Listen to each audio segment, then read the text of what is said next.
If you've ever had a wound or a cut, chances are you've used penicillin as a way to sterilize the wound and keep bacteria out. But the irony of penicillin is it was discovered in a very messy lab. A scientist called Alexander Fleming noticed that there was a spot of mold on his bacteria plates where no bacteria could grow. And that mold made a natural chemical that killed germs.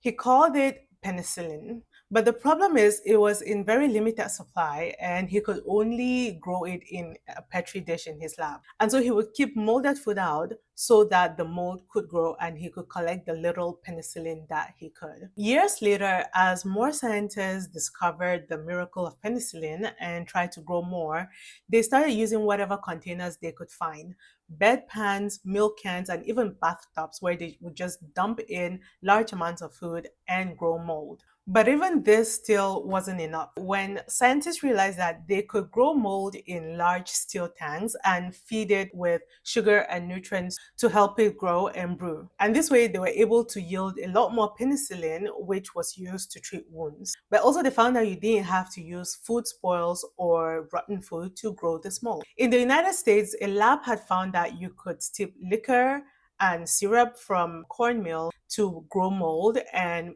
grow it in a more sanitary way. And they even realized that molded cantaloupes were able to give them an even better strain of penicillin.